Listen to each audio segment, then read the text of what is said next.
Assalamualaikum warahmatullahi wabarakatuh.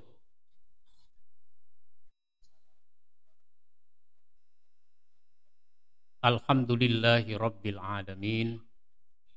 Alladzi arsala rasulahu bil huda wa dinil haq liyuzhirahu 'alad dini kullihi walau karihal kafirun.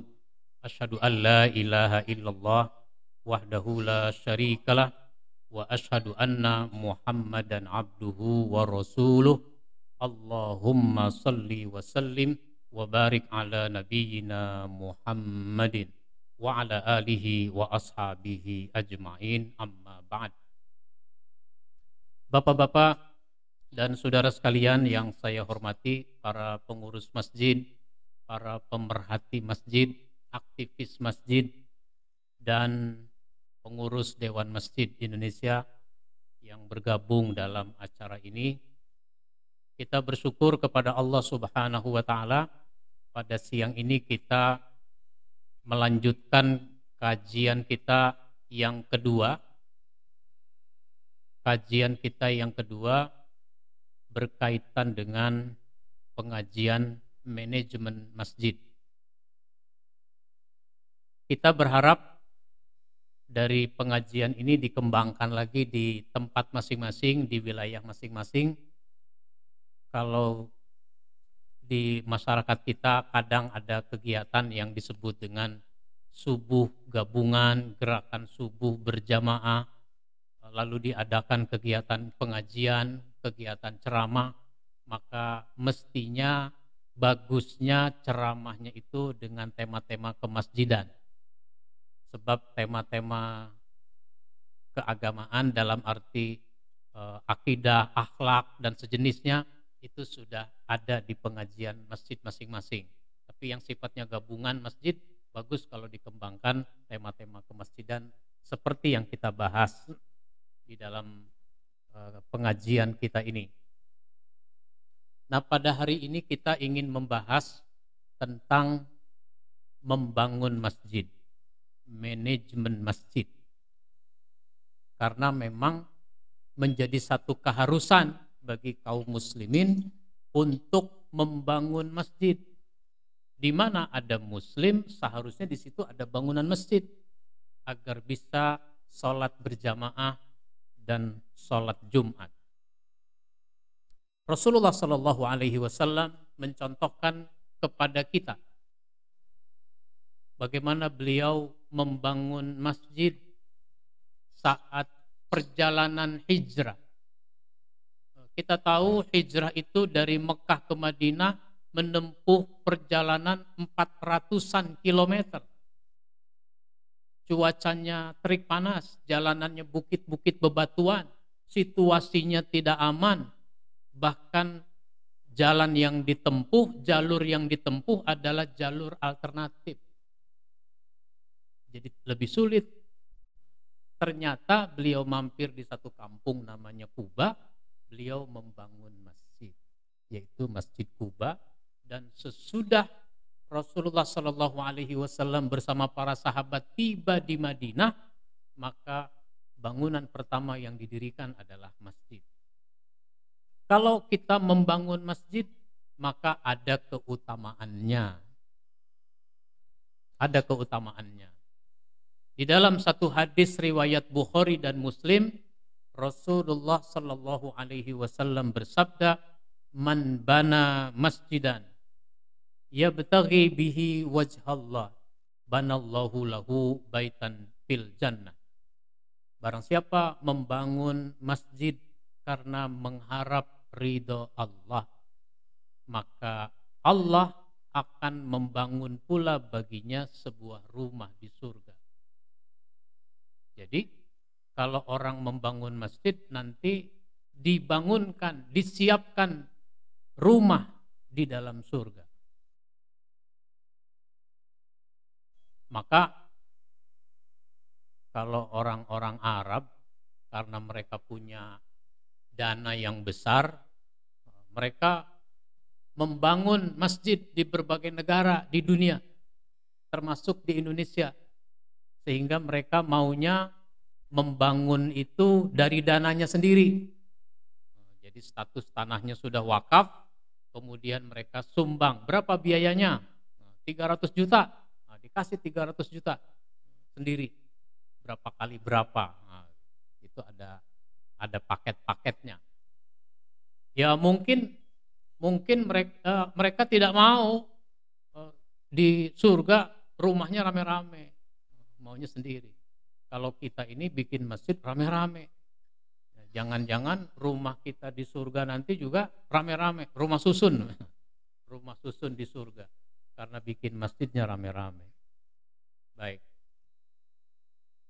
Meskipun begitu, membangun masjid itu kalau memang dibutuhkan. Jangan bikin masjid kalau memang tidak dibutuhkan.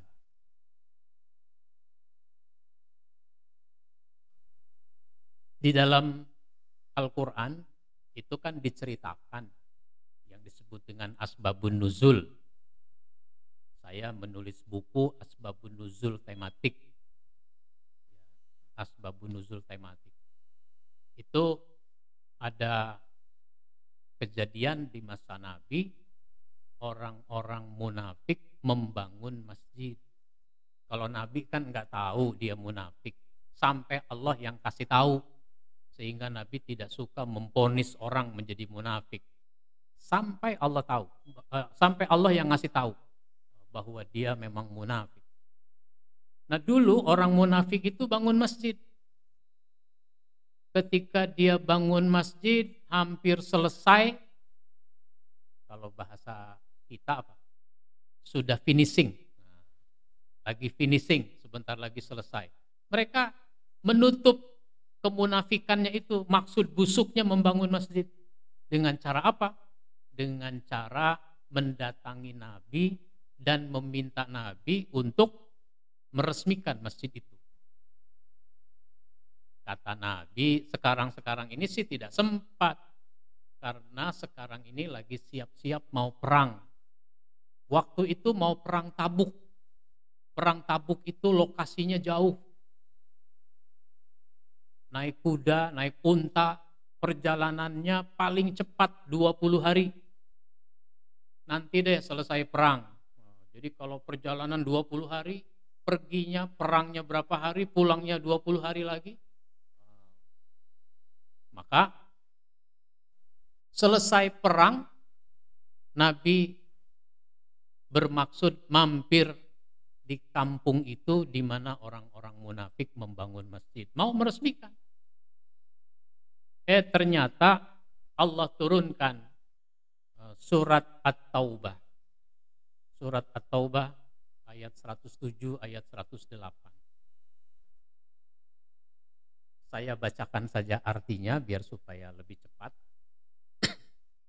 Dan di antara orang-orang munafik itu ada orang-orang yang mendirikan masjid untuk menimbulkan kemudorotan pada orang-orang mukmin, untuk kekafiran dan untuk memecah belah antara orang-orang mukmin serta mengganggu serta menunggu kedatangan orang-orang yang memerangi Allah dan Rasul-Nya sejak dulu. Mereka sesungguhnya bersumpah, kami tidak menghendaki selain kebaikan. Jadi untuk menutupi maksud busuknya itu, sumpah berani dia, demi Allah ini untuk kebaikan. Dan Allah menjadi saksi bahwa sesungguhnya mereka itu pendusta dalam sumpahnya. Jangan kamu sholat di masjid itu selamanya. Jadi Nabi dilarang sholat di situ selamanya. La takum fihi abada. La masjidun ussisa ala taqwa min awwali yaumin ahaqqu an taquma fi. Masjid yang didirikan di atas dasar takwa lebih berhak kamu sholat di dalamnya daripada di masjid ini. Masjid yang didirikan di atas dasar takwa itu adalah Masjid Kuba, Masjid Nabawi. Maka akhirnya Nabi tidak jadi meresmikan masjid itu. Diutuslah dua orang sahabat. Dua orang sahabat itu bukan diutus untuk mewakili Nabi meresmikan masjid, bukan. tapi ditugaskan oleh Nabi untuk merobohkan masjid itu, menghancurkan dan membakar puing-puingnya. Nah, begitu. Jadi orang-orang munafik itu suka bikin masjid tapi dalam rangka memecah belah kaum muslimin. Maka dalam kaitan dengan membangun masjid ada beberapa hal yang harus mendapat perhatian kita semua. Yang pertama adalah tentang 4 pertimbangan. Jadi kalau di satu masyarakat mau bikin masjid, itu harus ada pertimbangannya. Yang pertama, belum ada fasilitas masjid di sebuah desa atau di perumahan. Padahal banyak penduduk muslim. Masjidnya belum ada, muslimnya banyak. Maka dibangun masjid itu. Yang kedua, adanya pemekaran wilayah. Selain karena wilayahnya luas, penduduknya juga semakin banyak. Sekarang ini kan ada pemekaran wilayah. Ada kabupaten-kabupaten baru, ada kota-kota baru, yang dulunya kelurahan jadi kecamatan, yang dulunya kecamatan jadi kabupaten. Itu banyak terus berkembang. Sehingga diperlukan masjid. Apalagi dalam kaitan dengan Kementerian Agama. Kementerian Agama itu kan merumuskan tipologi masjid. Ada masjid negara, masjid nasional, Istiqlal. Ada masjid raya tingkat provinsi. Sehingga kalau ada provinsi baru, itu dibangun masjid raya. Terus tingkat kabupaten, itu masjid agung. Tingkat kabupaten atau tingkat kota. Ada kabupaten baru bikin masjid, ada kota baru bikin masjid tingkat kota. Terus ada masjid besar tingkat kecamatan. Ada masjid jami tingkat kelurahan, tingkat desa, tingkat RW, dan seterusnya. Yang ketiga, pertimbangan membangun masjid itu ada hambatan yang bersifat permanen. Seperti desa yang terbelah karena pembangunan jalan tol.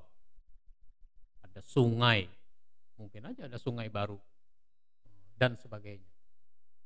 Misalnya, dulu ini satu kampung, luas satu kampung. Di tengah-tengahnya dibikin jalan tol. Ya, kalau di tengahnya jalan tol kan susah. Orang sana dengan orang sini. Sehingga masjidnya ada di sebelah sini. Mau nyebrang, susah kalau jalan tol.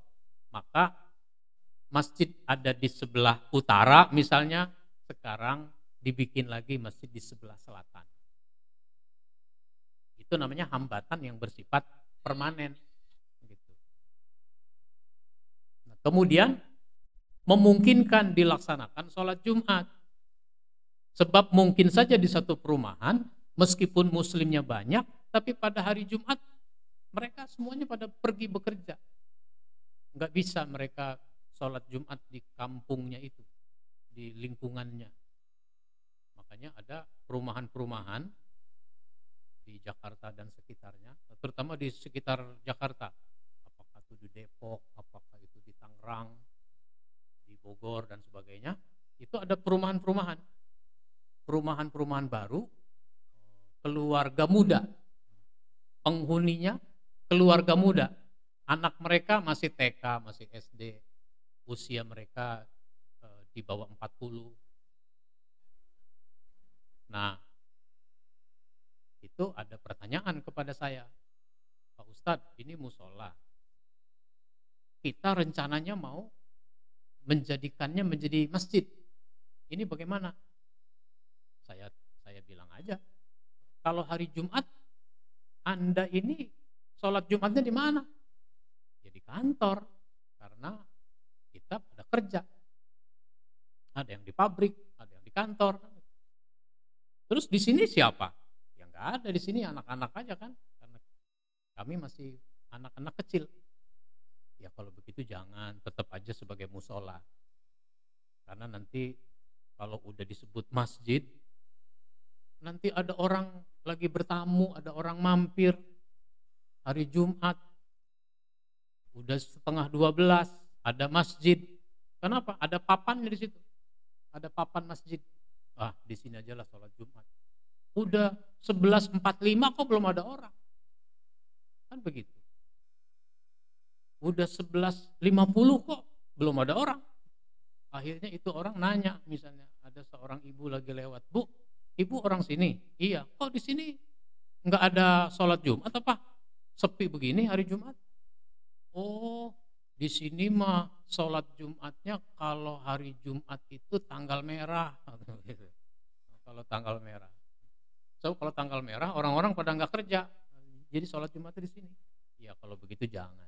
Bikin aja tetap sebagai musola. Musola itu unit dari masjid. Jangan masjid, musola, musola jalan sendiri-sendiri. Jadi musola itu unit masjid. Jadi begitu pertimbangan membangun masjid. Dengan begitu maka bikin masjid kalau memang dibutuhkan. Kalau enggak membutuhkan jangan.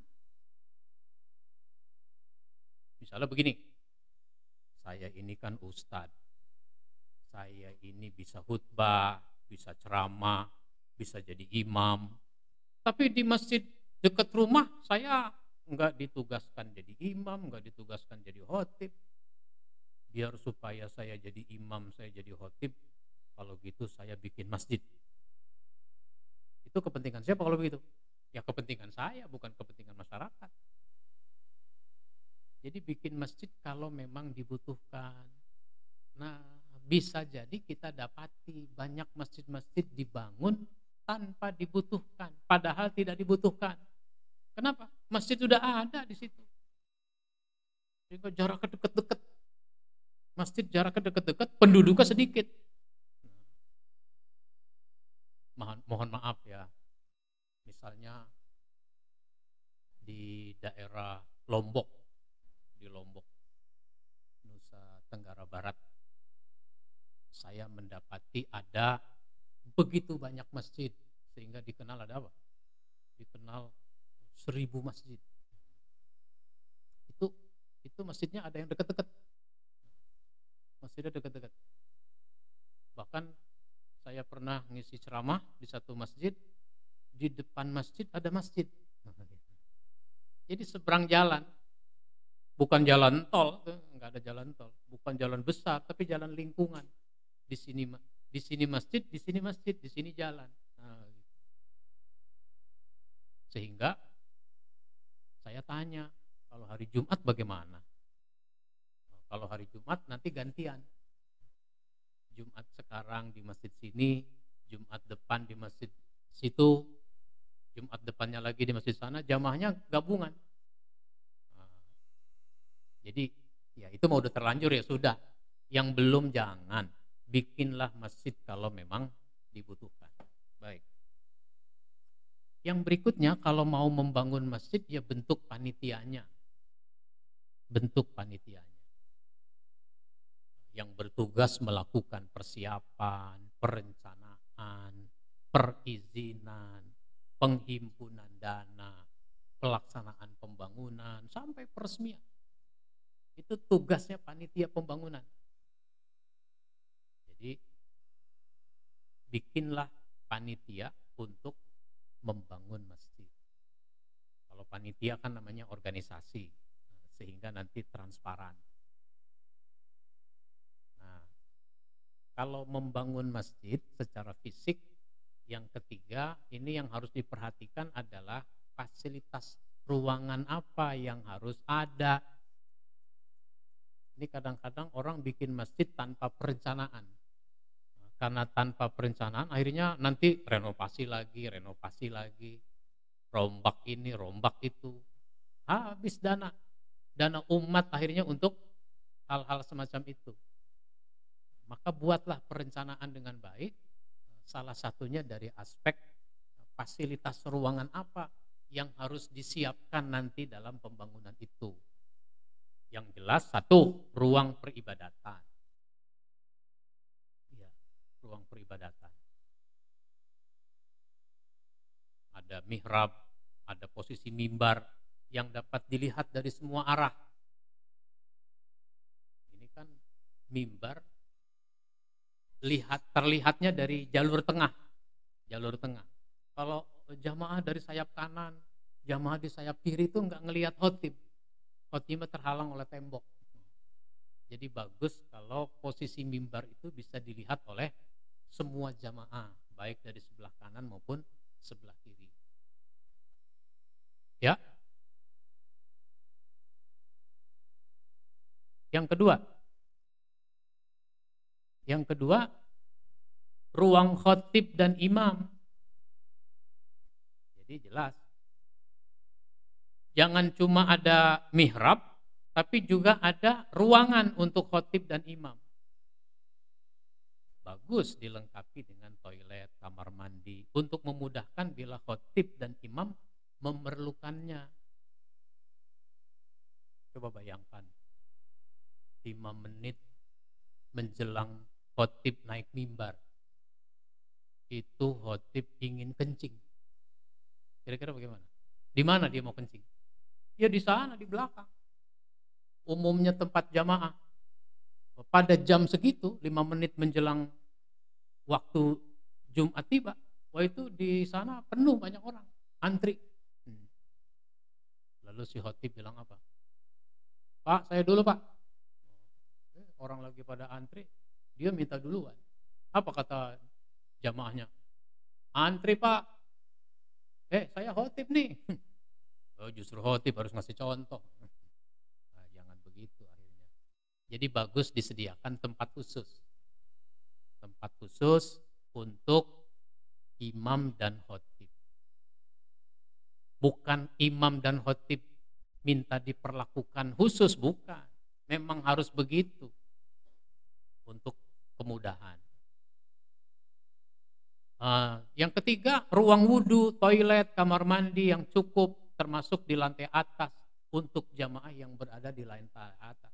Jadi kalau masjid itu lantai 2, lantai 3, maka di lantai 2, lantai 3 itu ada tempat wudhu, ada toilet. Saya tidak tahu ya, belum pernah naik tuh. Kalau di Istiqlal itu ada nggak ya? Mudah-mudahan ada, ini kan udah hasil renovasi nih. Istiqlal kan baru direnovasi. Di lantai 2, lantai 3, lantai 4. Itu ada tempat wudhu, ada toilet. Loh kalau orang dari lantai 3 mau kencing, terus turun di lantai dasar, udah lantai dasar mesti jalan lagi jauh. Bisa kencing di celana tuh orang. Nah, begitu. Jadi kalau bikin masjid 2 lantai, apalagi 3 lantai, siapkan juga toilet, kamar mandi, tempat wudhu di lantai atas itu. Yang keempat, ruang sound system atau pengaturan pengeras suara dilengkapi dengan lemari terkunci agar lebih aman. Jadi di masjid itu harus disiapkan ruangan khusus untuk sound system, amplifier, mic dan seterusnya.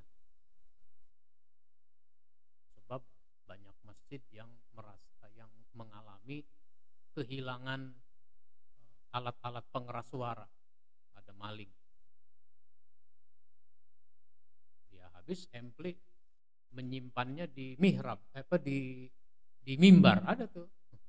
Ada ampli itu diletakkannya di podium, sehingga yang menghidupkan itu orang yang duduk paling depan, nanti dibuka. Mestinya di ruangan tersendiri.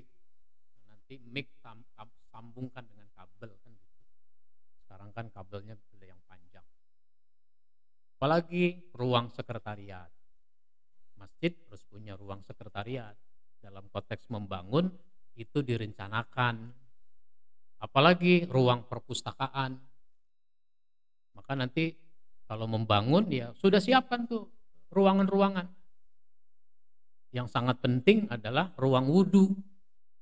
dengan keran yang jumlahnya cukup sesuai dengan jumlah jamaah. Kalau masjid ini kan kadang-kadang ada masjidnya cukup besar, jamaahnya banyak, tempat kencingnya 2. Jangan begitu. Jadi tempat wudunya 5, antri lama orang. Jadi harus banyak itu. Dihitung dengan cermat. Termasuk tempat wudu, toilet untuk wanita tersendiri lagi. Terpisah. Jangan sampai laki-laki, wanita di tempat yang sama. Atau jalanannya itu juga. Apalagi ruang aula serbaguna. Jadi masjid diproyeksikan untuk menampung berbagai macam aktivitas di masyarakat. Mungkin ada yang mau bikin pelatihan, mau bikin seminar, mau bikin resepsi dan seterusnya, itu bisa menggunakan aula. Apalagi ruang rapat, ruang belajar, itu juga disiapkan. Gudang disiapkan. Ini kadang-kadang masjid nggak punya gudang. Sekarang ini masa pandemi, karpet digulung. Di mana diletakkannya? Di pojokan. Diletakkannya di pojokan. Di pojokan ruang sholat. Jadi merusak pemandangan. Nggak rapi. Karena masjid nggak punya gudang. Kadang-kadang masjid-masjid yang bagus juga begitu. Masjid-masjid yang besar nggak punya gudang. Jadi mestinya barang-barang yang tidak dipakai setiap hari itu disimpan di gudang. Ruang asrama setidaknya buat imam dan marbot. Kalau imam itu bukan orang situ. Kan ada masjid-masjid yang imamnya dari jauh, dia harus menginap di situ, tinggal di situ. Begitu juga buat marbot yang dipekerjakan. Ruang konsultasi dipersiapkan juga. Jadi ini namanya perencanaan pembangunan. Ruang tamu, ruang usaha dana. Kalau ada tamu-tamu datang ke masjid kita, maka siapkan ruangannya untuk menerima tamu. Kalau masjid mau bisnis, siapkan ruangannya. Mau punya kantin, toko, dan seterusnya. Jadi ruang usaha dana. Terus apalagi halaman yang luas, sarana bermain dan olahraga. Jadi direncanakan itu dalam membangun. Seandainya masjid punya tanah yang luas untuk membangun, jangan dihabiskan buat bangunan. Maka sekarang trennya membangun itu vertikal, ke atas. Jadi masjid itu 2 lantai, 3 lantai. Biar bisa disisakan buat halaman. Ruang terbuka hijau itu penting. Apalagi di lingkungan perumahan udah nggak ada lagi ruang terbuka hijau untuk di kota-kota. Udah gitu di masjid nggak ada halaman juga. Tempat parkir untuk sepeda, parkir untuk motor, parkir untuk mobil. Cuma banyak masjid nggak cukup ini tempat parkirnya. Akhirnya kalau orang lagi berkendaraan mobil, mau mampir di masjid itu sulit. Kenapa? Karena nggak ada tempat parkir. Sedangkan jalan itu juga kecil, sempit. Kalau dia parkir di pinggir jalan mengganggu. Tempat penyembelihan hewan kurban itu saat Idul Adha. Jadi masjid itu punya RPH, rumah potong hewan. Ada tempatnya khusus biar supaya tetap dijaga kebersihannya. Dan ruangan lain yang bisa dikembangkan sesuai dengan kebutuhan. Jadi waktu mau membangun itu direncanakan. Cuma kan selama ini tidak, yang penting tempat sholat, tempat wudhu, udah segitu aja. Nanti ketika berkembang, akhirnya apa? Rombak. Ada masjid yang belum 10 tahun, itu dibongkar total. Cerita sama saya pengurusnya itu. Dibongkar total, bangun lagi yang baru. Kenapa? Karena dalam perkembangannya itu tidak sesuai dengan kebutuhan. Masjid ini harus begini, harus begini, harus begini. Akhirnya yang lama dibongkar. Kan sayang dana umat itu. Jadi penting perencanaan dari sisi bangunan. Nah, sesudah dibuat keinginan-keinginan ruangan-ruangan itu tadi, tentukan konsultan. Menunjuk konsultan bangunan yang memberikan masukan, dengan memberikan masukan tentang bangunan yang dikehendaki. Yakni yang bagus, bangunan yang bagus, yang kuat, yang fungsional, modern, murah. Gimana masjid bikin yang bagus, modern tapi murah?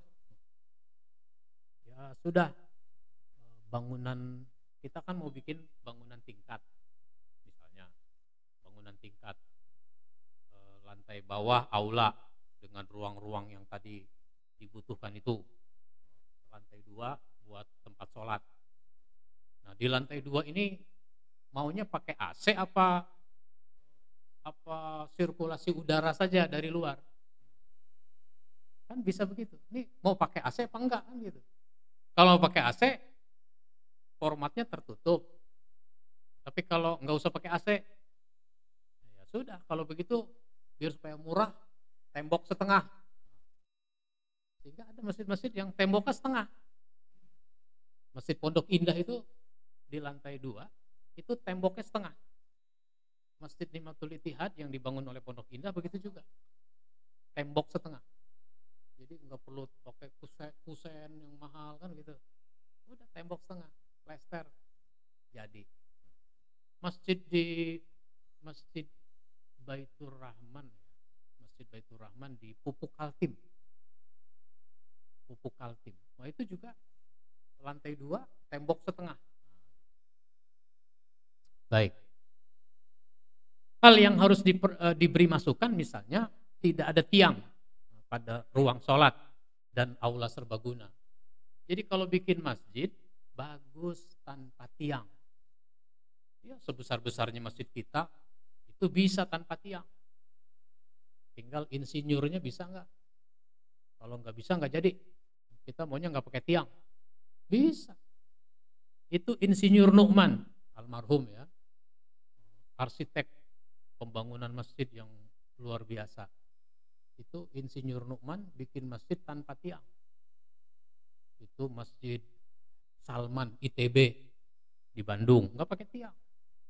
Masjid, saya nggak tahu masjid itu dibangun dengan arsitek beliau apa bukan. Masjid Sunda Kelapa itu tanpa tiang. Nah, Masjid Jakarta Islamic Center, Masjid Atin, Masjid Bimantara, dan banyak Islamic Center itu tanpa tiang. Padahal dia cukup besar. Masjid Islamic Center di Mataram tanpa tiang. Sehingga terasa lega. Ini masjid enggak begitu besar tapi tiangnya banyak. Bahkan saya pernah sholat di satu masjid di sebuah kota. Itu sholat subuh jamaahnya 19 orang. Termasuk saya berdua dengan teman. Jadi aslinya itu bisa jadi cuma 17. Habis sholat saya lihat sekitarnya itu.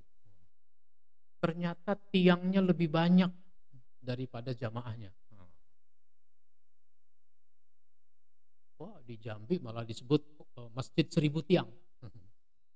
Masjid 1000 Tiang. Jadi sekarang perlu dikembangkan masjid tanpa tiang. Biar supaya terasa lega gitu. Nah, terus sirkulasi udara yang baik. Bila ingin alami, dalam arti tidak ber-AC. Jadi kalau masjid ini nggak usah pakai AC. Ya kalau begitu bagaimana dia jadi alami, adem. Pencahayaan yang cukup pada siang hari. Ini kadang-kadang ada masjid siang hari harus lampu. Padahal cukup terang. Cuma karena format bangunannya bikin gelap, nggak memanfaatkan cahaya, maka bagus memanfaatkan cahaya matahari. Sehingga pada siang hari nggak usah nyalain lampu. Nah itu dikembangkan masjid ramah lingkungan. Masjid ramah lingkungan. Bahkan masjid di Muhammadiyah, Masjid Muhammadiyah di kantor pusat di Jakarta itu memanfaatkan sinar matahari termasuk untuk keperluan listrik. Jadi listriknya itu dari matahari. Itu namanya masjid ramah lingkungan. Baik. Terus apalagi serapan pembuangan air wudhu ke dalam tanah. Jadi bagaimana air wudhu yang pembuangannya itu masuk ke dalam tanah. Jangan masuk ke got ke kali ke laut. Sehingga terutama di kota-kota besar akhirnya nggak ada serapan air. Jakarta ini permukaan tanahnya turun. Tiap tahun turun. Gimana itu ya? Tempo hari ada berita setiap tahun turun berapa senti? 6 senti, 10 senti gitu. Setiap tahun turun 6 senti, 6 senti, 6 senti. Sehingga ada rumah yang pintunya udah pendek. Pintunya pendek. Penurunan permukaan air di dalam tanah ini. Terus taman yang hijau. Masjid itu bagusnya punya taman di sekitarnya, ada pohon-pohon. Jadi semua itu dituangkan dalam desain bangunan masjid yang baik dan perencanaan keuangan yang dibutuhkan. Kalau bikin masjid model begini, itu berapa biayanya? Nah itu begitu. Jadi itu konsultan. Sesudah ditunjuk konsultan, dibuat rancangan biayanya, ya baru dibuat proposalnya. Membuat proposal pencarian dana untuk disampaikan ke berbagai pihak, baik perorangan maupun kelembagaan. Tentu saja di dalamnya dikemukakan latar belakang, landasan hukum dan agama, gambaran tentang masjid yang hendak dibangun hingga biaya yang dibutuhkan. Dibuat proposalnya. Cari dana buat pembangunan masjid itu jangan di jalan. Jangan di jalan.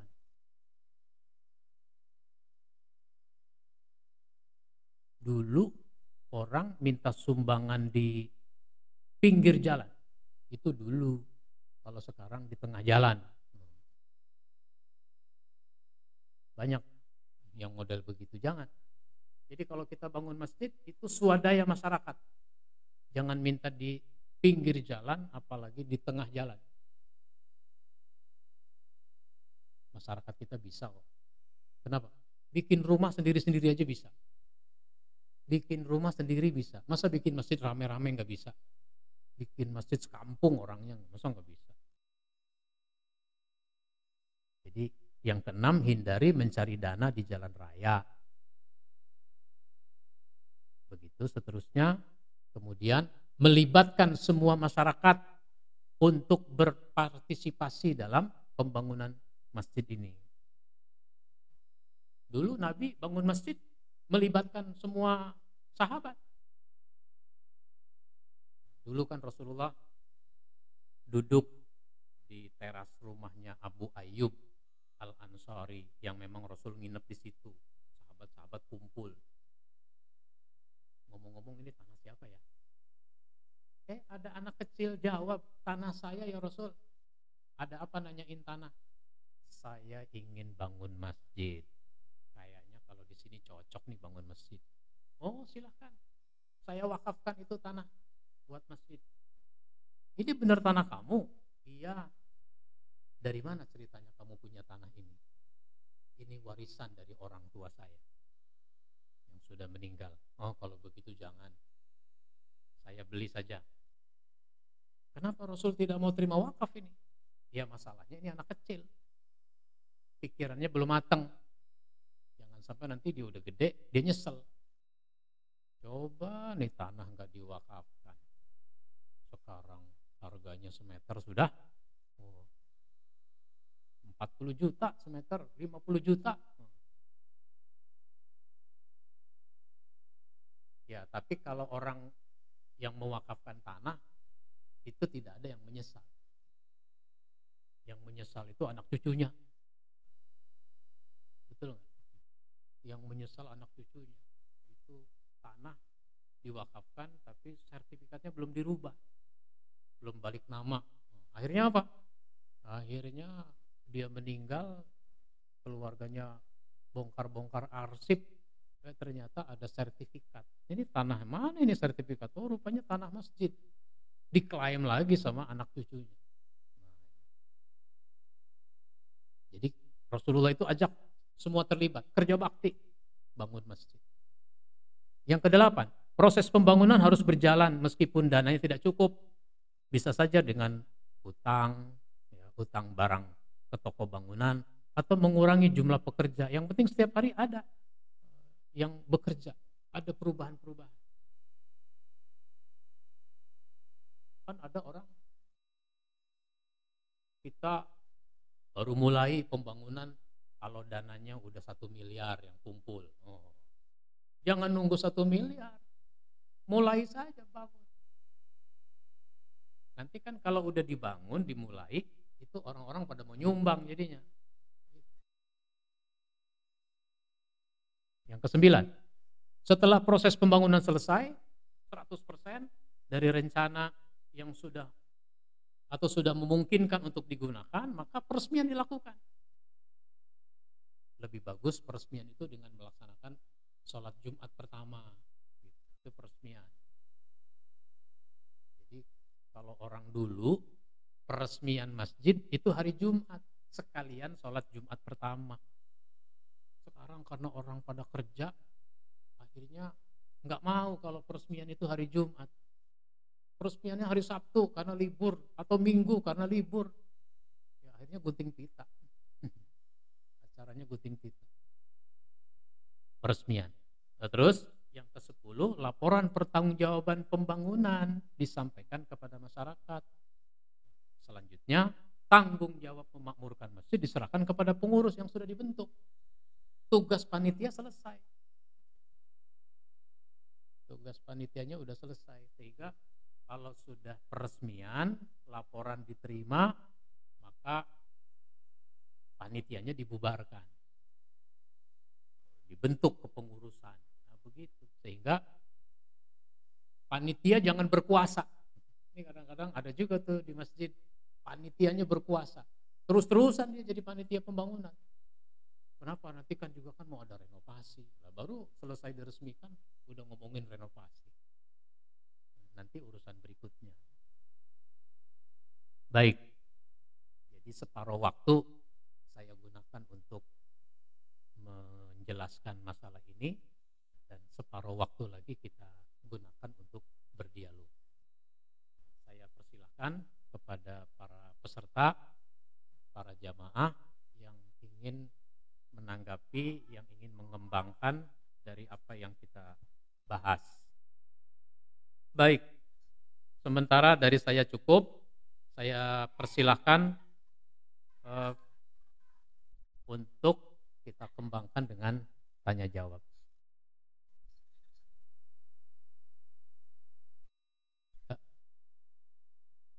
Silakan dari ya. Waalaikumsalam warahmatullahi wabarakatuh. Waalaikumsalam. Ya.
Ya,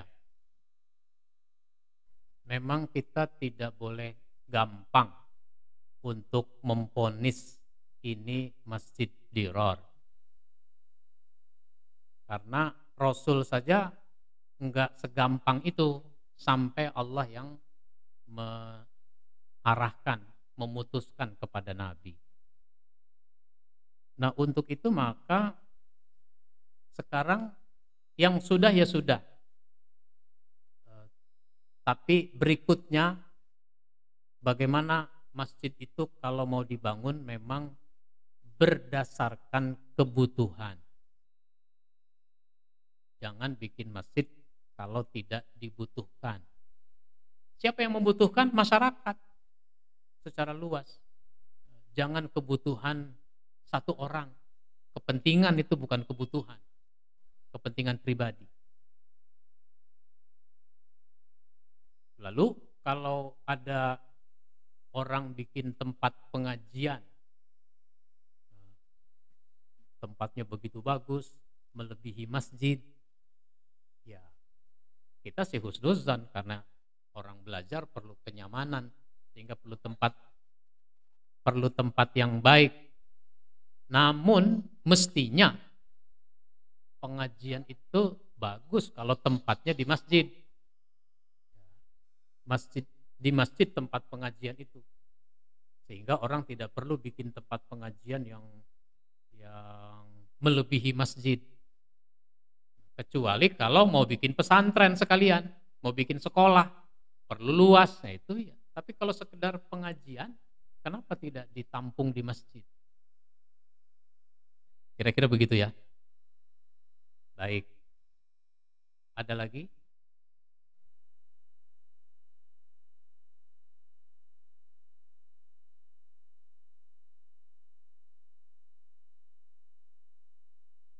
Ada lagi yang mau bertanya, mau menanggapi?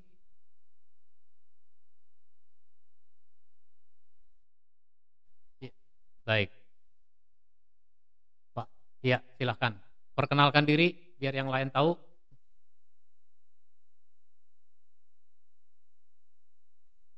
Waalaikumsalam.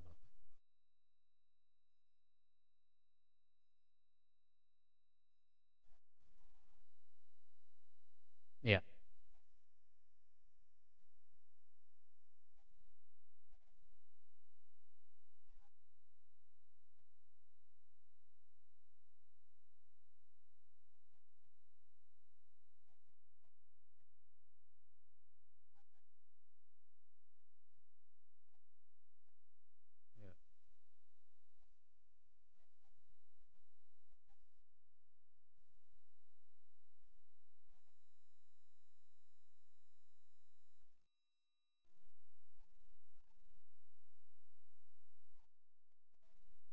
Hmm. Hmm.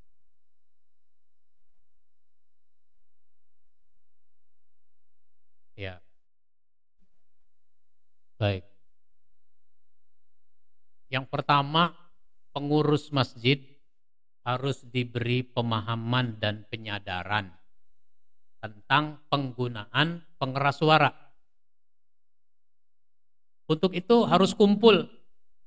Pengurus masjid itu harus diberi pembekalan. Ada acara-acara untuk pengurus masjid yang disebut dengan manajemen masjid. Maka penggunaan pengeras suara kalau azan, iqomat itu pakai speaker luar. Tapi kalau sholat, pengajian itu cukup suara dalam. Jangan sholat suara keluar. Sementara masjid yang lain dekat. Akhirnya mengganggu. Memang ada kasus-kasus begitu. Masjid berdekatan sehingga suaranya mengganggu. Di Jakarta juga begitu, apalagi kalau Idul Fitri, Idul Adha, saya ini khutbah Idul Fitri di suatu tempat, biasanya di masjid atau di lapangan. Kan banyak tuh di sekitar masjid itu yang juga menyelenggarakan sholat Idul Fitri, Idul Adha. Speakernya pakai speaker luar. Ya, saya sebagai khotib mendengarkan juga khutbah yang di sana. Mendengarkan khutbah yang di sana. Akhirnya bersaut-sautan. Itu tidak bagus. Jadi pengurus masjid harus mengatur ini. Bahwa azan suara keluar. Iqomat suara keluar. Tapi kalau sholat suara dalam. Begitu Pak. Tapi kalau pengurus masjidnya masing-masing punya egoisme, itu namanya sok kuasa. Bukan untuk melayani dengan baik, tapi mau berkuasa. Emang speaker gua bagus? Oh, gitu. Maka saya pernah ngasih tahu kepada pengurus masjid. Di satu perumahan nih, ada acara manajemen masjid. Pak, kalau di perumahan ini ada berapa masjid? Dibilangnya ada 2 masjid. Kalau ada 2 masjid, itu bagus ditentukan, disepakati. Masjid Al-Ikhlas misalnya lah, Masjid Al-Ikhlas ini teritorialnya mana? Masjid At-Taqwa teritorialnya mana? Nah, jadi misalnya kalau yang di lingkungan masyarakat itu pakai skala RW misalnya ya. Oh, masjid ini 2 RW. RW 1, RW 2. Kalau Masjid At-Taqwa RW 3, RW 4. Maka suara speakernya itu radiusnya radius RW itu. Jangan masjid RW speakernya sekelurahan. Kalau di komplek perumahan bagaimana? Komplek perumahan ya atur. Blok A, blok B, blok C, blok D ini jamaahnya Masjid Al-Ikhlas. Maka pengurus masjid itu mesti keluar. Ngetes speaker jangan halo, jangan sekedar begitu. Ada yang keluar sekenceng-kencengnya sampai mana tuh? Jangan sampai suara speaker di masjid ini melewati speaker di masjid sana. Bahkan di masjid satu lagi kedengeran. Itu namanya sekelurahan. Baik, begitu Pak Mabrur. Komunikasi jadinya, kesepakatan. Ambil kesepakatan bersama. Cuma kalau pengurus masjidnya nggak mau kumpul, nggak mau ketemu, nggak mau musyawarah, ya bagaimana mau mengatur? Baik.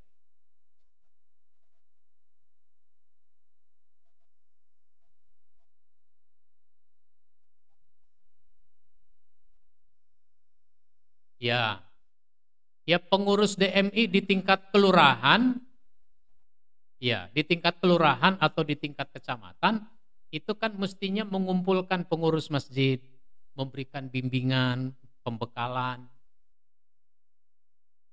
termasuk menyinggung soal itu. Nah kalau belum, usulkan. Kalau belum diusulkan, nggak usah pakai soal anggaran.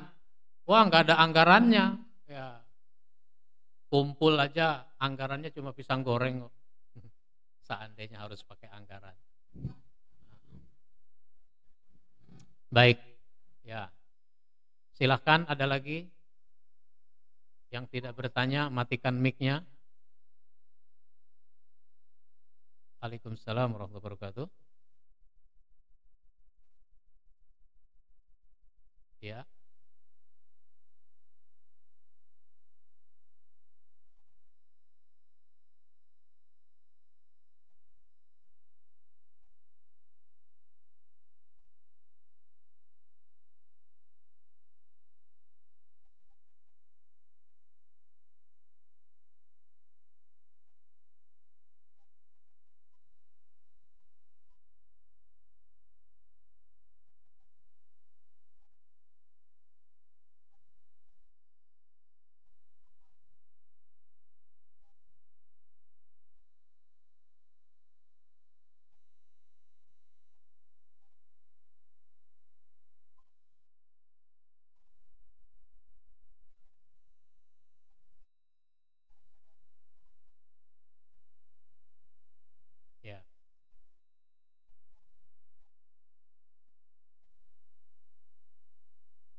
Ya, Waalaikumsalam.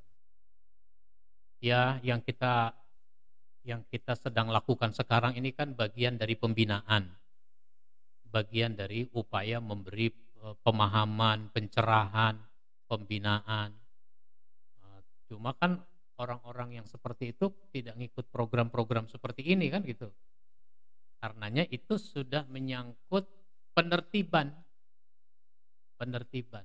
Kalau menyangkut penertiban, nggak apa-apa, itu petugas-petugas negara turun tangan menertibkan. Ada preman ditertibkan, kan gitu. Ada Pak Ogah ditertibkan. Nggak apa-apa ini menertibkan orang-orang yang minta sumbangan. Karena kita juga nggak tahu pertanggungjawabannya seperti apa, jelas apa tidak. Maka aparat pemerintah diharapkan turun untuk menertibkan itu. Nah, pemerintah jangan cuma menertibkan, dicek. Dicek dalam arti di mana itu masjid dibangun, betul nggak bangun masjid? Nah, sini ajukan proposalnya, nah, pemerintah bantu. Meskipun begitu, masyarakat jangan nunggu dapat bantuan pemerintah, karena masyarakat bisa membangun masjid bersama-sama. Begitu, Pak. Ya, maka penerangan-penerangan seperti ini, sosialisasi, ceramah, pelatihan, penataran, seminar, itu harus dilakukan. Sekarang sudah waktunya masjid harus memberi banyak pelayanan kepada jamaahnya, termasuk dari sisi ekonomi, sehingga masjid itu duitnya harus banyak. Nanti kita bicara soal dana. Masjid itu duitnya harus banyak, tapi saldonya jangan banyak-banyak. Baik, ada lagi?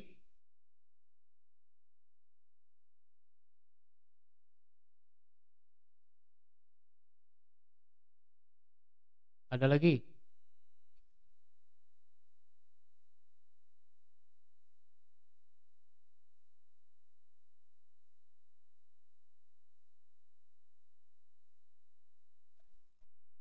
Ya,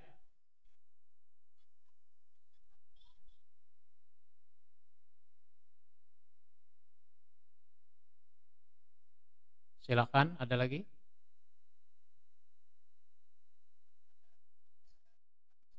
Ya, silakan.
Ya, yang pertama harus ditanamkan kesadaran, rasa tanggung jawab.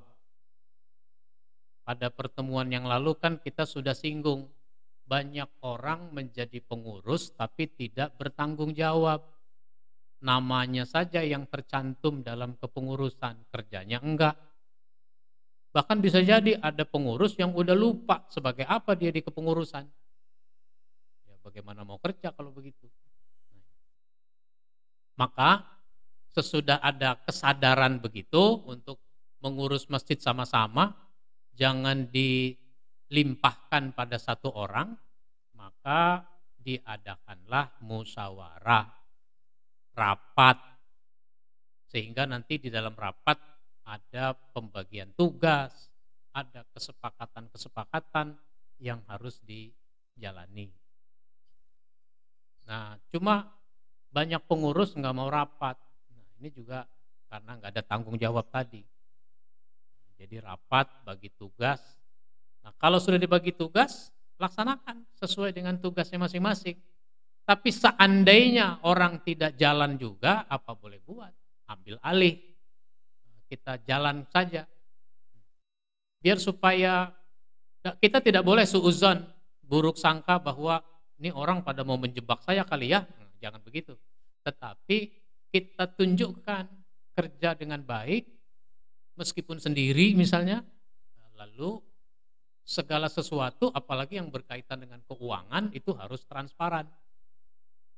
Sehingga masalah keuangan harus dicatat dengan baik, pengeluaran ada bukti-buktinya. Cuma kan di masjid itu kadang tidak pakai bukti-bukti pengeluaran. Misalnya, kalau ngasih honor kepada khotib, ngasih honor kepada penceramah, itu kan sering tidak pakai tanda bukti, nggak pakai kwitansi, nggak ada tanda tangan, salam tempel aja kan. Sehingga si ustadz juga nggak tahu berapa yang dia terima, taunya di rumah sesudah dia buka. Jadi transparan, bagus, pakai administrasi. Jadi nggak ada kecurigaan orang di situ kalau sudah pakai administrasi dengan baik. Baik, saya kira begitu. Silahkan, ada lagi? Pak Tugiono mau bertanya? Silahkan. Silahkan, Pak Amam.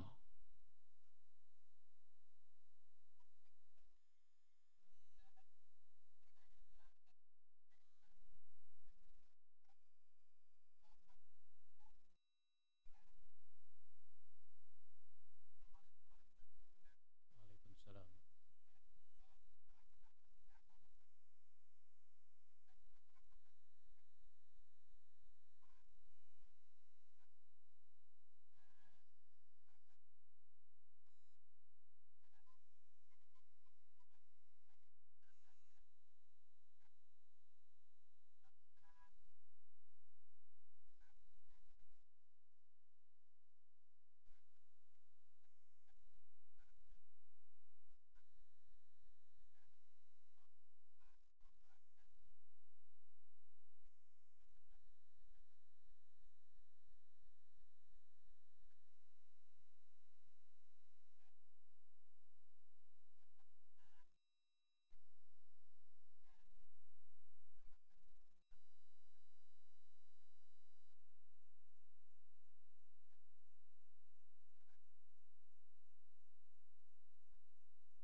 Ada dalam susunan pengurus.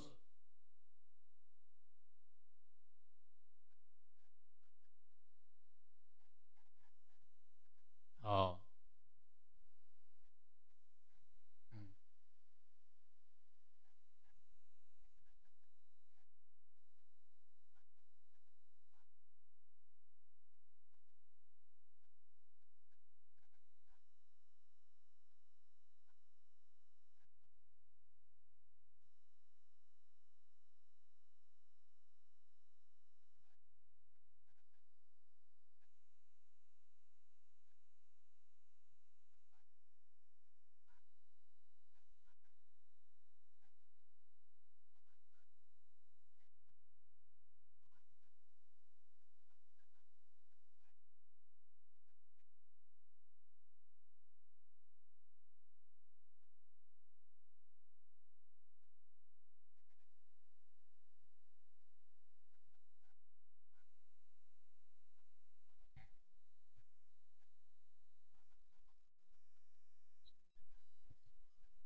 baik.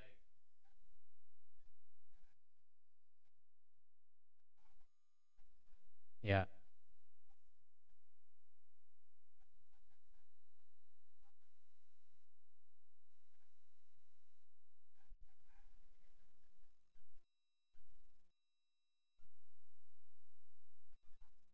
ya,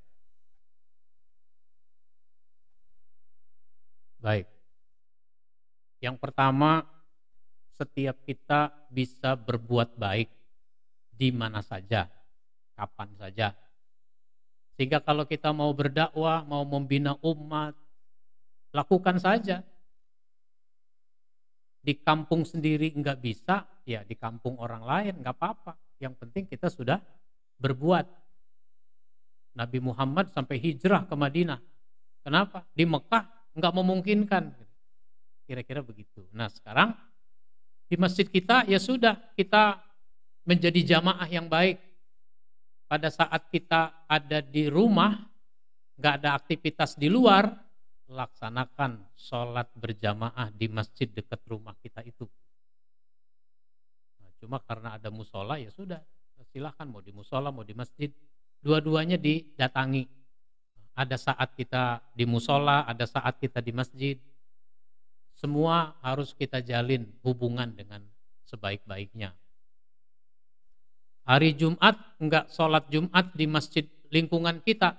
Kenapa? Ya karena kita kerja di pabrik ya sudah. Kerja di kantor ya sudah, sholat di kantor, sholat di masjid pabrik. Eh, Kalau soal sholat itu tidak sah karena bukan di masjid tanah wakaf, ya itu kan namanya pendapat di dalam fikih. Lagi pula namanya fikih itu kan berkembang. Fikih dulu, fikih sekarang. Tetap standarnya Al-Quran dan hadis, tapi nggak bisa saklek karena dia bisa berkembang. Maka ada pendapat dulu, ada pendapat sekarang. Imam Syafi'i itu dikenal ada qaul qadim, qaul jadid. Pendapat lama, pendapat baru. Berdasarkan dalil argumentasi yang didapatkan.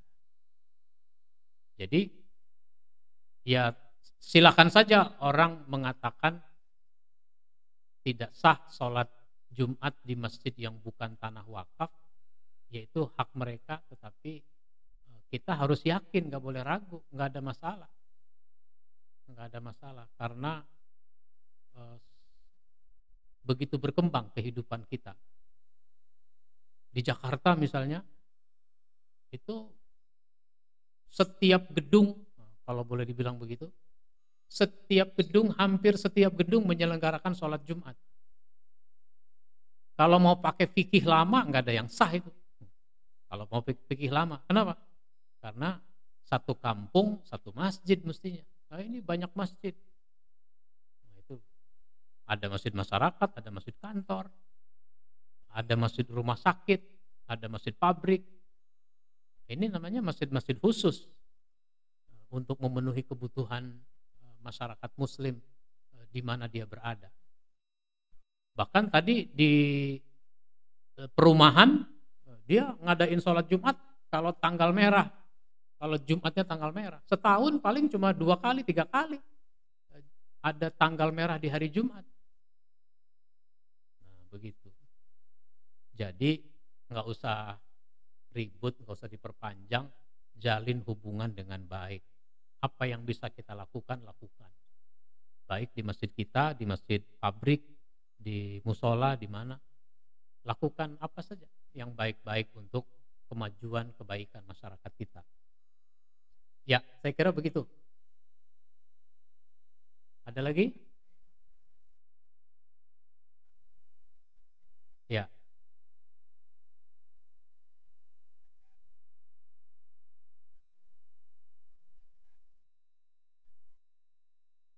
ya,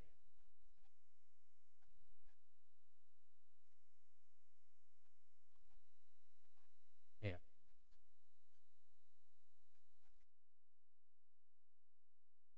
ya, ya.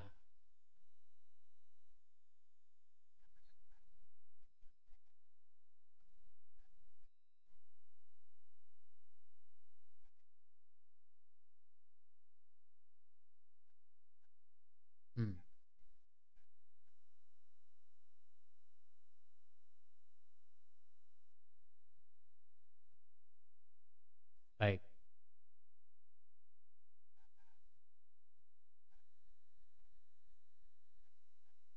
Ya.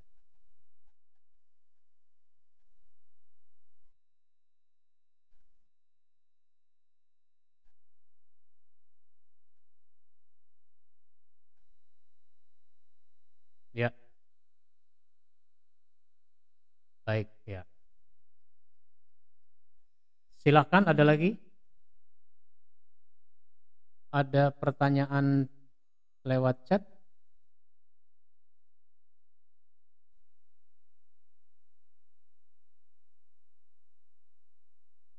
Assalamualaikum warahmatullahi Ustadz, bagaimana kaitan antara hadis keutamaan membangun masjid dengan yang terjadi di akhir zaman, masjid bermegah-megahan tapi sepi yang memakmurkannya, apalagi corona. Jadi alasan apakah tidak ada orang yang baik. Jadi kaum muslimin itu kan membangun masjid kalau dibutuhkan. Bikin masjid itu harus sesuai dengan fungsinya. Sesudah dibangun sesuai dengan fungsinya, masjid itu harus dimakmurkan. Pengurus jamaah masjid jangan bangga-bangga soal harga masjid. Wah, ini masjid dibangun 5 miliar, 10 miliar. Kubahnya dari emas dan seterusnya. Tetapi yang harus mendapat perhatian adalah memakmurkannya. Maka jangan sampai kita menjadi orang-orang yang cuma bangga dengan bangunannya.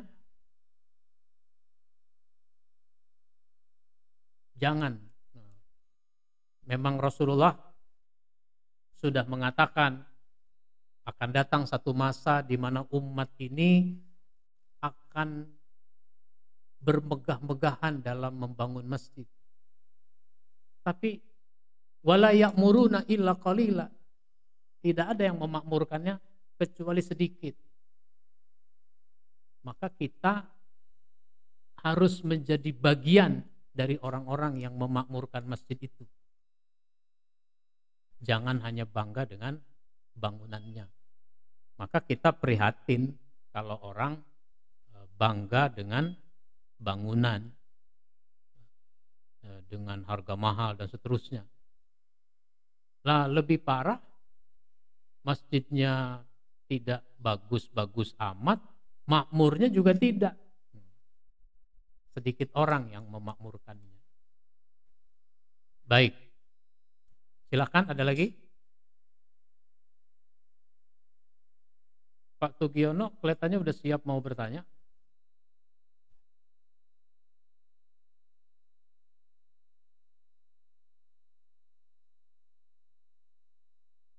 Baik. Nah, apa yang kita bicarakan ini merupakan langkah awal dalam konteks masjid, yaitu membangun. Membangun itu harus dengan perencanaan yang matang. Sehingga diperlukan komunikasi, kerjasama, musyawarah di antara orang-orang yang ada di lingkungan itu untuk mendirikan masjid dengan sebaik-baiknya. Itu kalau dari awal ya, belum ada masjid. Nah, tapi kalau sudah ada masjid, cuma mau direnovasi misalnya, itu kan tugasnya pengurus. Tapi kalau mau renovasi perlu panitia tersendiri, mungkin saja silahkan. Tetapi tugas panitia ya sebagai panitia.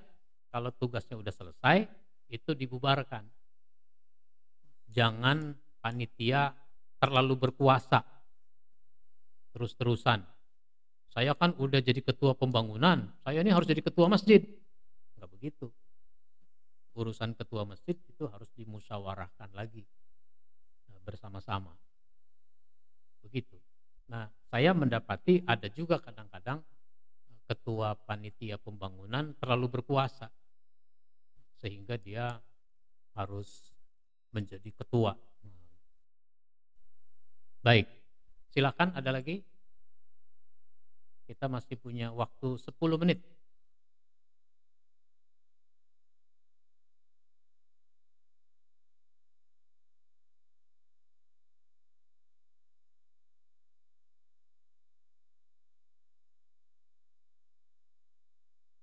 Ya, kalau tidak ada, ya,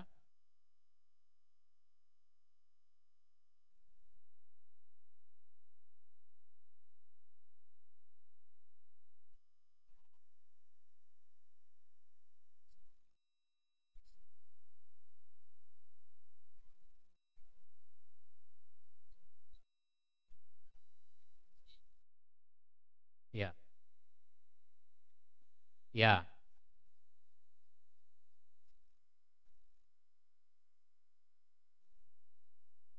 baik.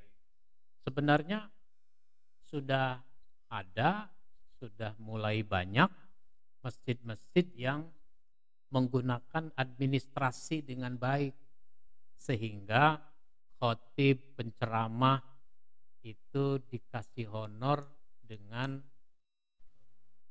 diperkuat dengan administrasi, ada kwitansi.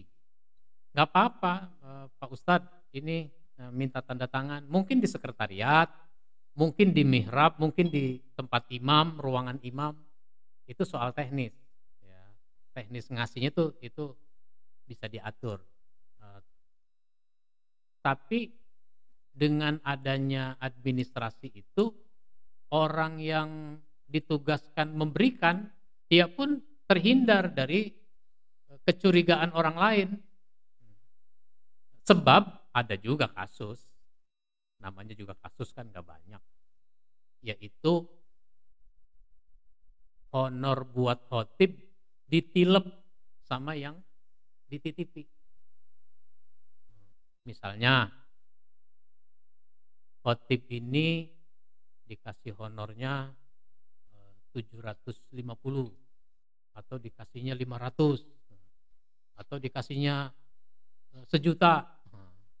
Tapi kemudian oleh yang ditugaskan untuk ngasih itu dia kurangi mungkin 50, mungkin 100.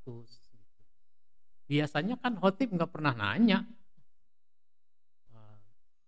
Tapi pernah ada kasus, ini namanya juga kasus ya.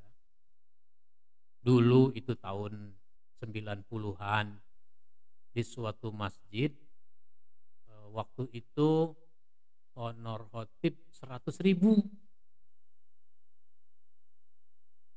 Seorang khotib biasa khutbah di situ, dia tahu kalau di situ honornya 100.000. Suatu ketika dia terima 90.000. Ketika dia terima 90.000, dia buka sampai di rumah kan. Nah, lalu dia telepon ketua masjid. Ada apa Pak Ustadz? Enggak apa-apa sih. Biasanya kan saya kalau khutbah di situ dikasih honornya 100.000. Kok tahun ini jadi 90? Kalau memang kurang ya kalau memang dikurangi ya enggak apa-apa. Ini untuk Bapak ketahui saja, saya sampaikan bahwa Jumat kemarin saya khutbah dikasih honornya 90.000. Begitu kata si Ustadz itu cerita kepada ketua masjid. Si ketua masjid malah bilang apa? Justru mulai tahun ini Pak Ustadz itu sudah kami tambah jadi 125.000. Kami tambah 120.000, bukan 125. 120. Jadi itu honor buat khotib ditilep 30.000 oleh orang yang ditugaskan ngasih. Maka sejak kejadian itu saya beberapa bulan kemudian saya khutbah di situ. Biasanya salam tempel saja. Sekarang itu kan kalau ustadz ada buku hadir, buku daftar hadir. nomor, tanggal, terus nama, alamat, nomor telepon, terus tema. Di situ ada satu kolom lagi, transport, tanda tangan, baru tanda tangan. Sehingga transport ditulis itu 120.000 tanda tangan. Sehingga ada perubahan secara administrasi. Dia nggak pakai kwitansi, tapi pakai di buku itu. Ngasihnya tetap salam tempel. Itu udah lebih transparan. Jadi ini masalah teknis, jangan sampai timbul fitnah ya, dalam kaitan keuangan. Maka masjid itu harus kita cintai, sehingga jangan ada yang ngambek dalam kaitan dengan masjid, kemudian jangan ada penyelewengan, penyimpangan dalam kaitan dengan masjid. Baik, terakhir ada lagi?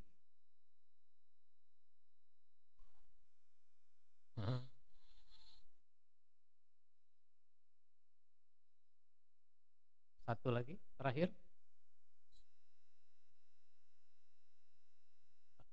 Kalau tidak ada, kita selesaikan. Jadi kajian kita pada tema kedua, pertemuan kedua pada hari ini membahas masalah membangun masjid, manajemen membangun masjid, dari mulai keutamaan sampai teknis manajerial membangun masjid. Jadi orang harus punya keinginan masjid seperti apa yang harus dibangun, bagaimana, siapa yang ditunjuk sebagai konsultannya, katakanlah siapa insinyurnya, bikin masjid seenak mungkin, sebaik mungkin, lalu didukung dengan dana yang cukup, dicari dengan cara-cara yang baik, dan jamaah tentu saja mau bersama-sama membangun masjid, dan kita yakin jamaah itu bisa, karena membangun masjid sendiri, membangun rumah sendiri bisa, apalagi membangun masjid rame-rame. Sesudah masjid dibangun, maka nanti kita lanjutkan pembahasan kajian kita ini dengan bagaimana nanti memakmurkan masjidnya, manajemen kepengurusan, dan seterusnya. Baik, mudah-mudahan bermanfaat apa yang kita lakukan pada siang menjelang sore ini. Insya Allah nanti kita sambung pada Sabtu yang akan datang. Dan mohon maaf tadi ada kesalahan teknis, sehingga linknya diganti dengan link yang baru. Bisa jadi banyak yang tidak bisa masuk kecuali yang di grup, sehingga nanti yang belum masuk ke grup bisa didaftarkan di grup pengajian manajemen masjid yang berlangsung setiap hari Sabtu jam 13.30 sampai jam 15. Saya kembalikan ke pemandu acara. Saya akhiri. Wassalamualaikum warahmatullahi wabarakatuh.